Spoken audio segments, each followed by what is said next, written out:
gün biz gövdənin skeletindən danışırıq. Deməli, gövdənin skeletinə 58-59 sümük daxildir. Bunlara aiddir nə? Onurğa sütunu, döş sümüyü və qabırdalı. Gəlin öncə onurğa sütunundan danışalım.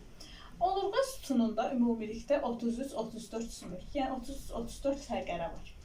Bunlardan, baxın, var boyun 7 fəqərə, daha sonra döş şöbəsində, yəni bunlar onurğa sütunu şöbələrə bölünür. Boyun şöbəsi, döş şöbəsi 12 fəqərə, daha sonra bel şöbəsində 5 fəqərə, oma şöbəsində 5 fəqərə, büzdümdə 4 və yaxud da 5 fəqərə olduğu üçün biz ümumilikdə deyirik ki, onurğa sütununda 33-34 fəqərəmiz vardır. Tamam. Və onurğa sütununda normalda 4 əyriliyi var. Boyun əyriliyi, bel əyriliyi, döş əyriliyi və oma əyriliyi. Bu əyriliklər, baxın, boyun və belin önə doğru əyriliyi adlanır lordoz. Amma döşlə omanın arxaya doğru əyriliyi adlanır kifoz.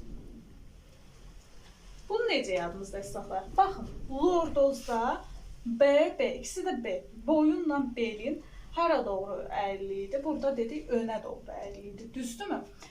Baxın, keçmişdə İngiltərədə zadəganlara biz məsələn lordlar deyirdilər də. Bu lordlara boyun əymək.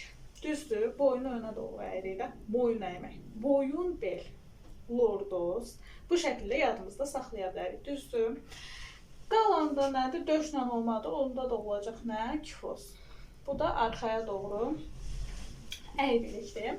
Düşünürəm ki, bu şəkildə daha asanlıqla yadınızda saxlaya bilərsiniz. Və bizdə patoloji hallar baş verə bilər. Yəni, artıq qeyri-normal əyriliklərdə bunlar patoloji hal alır.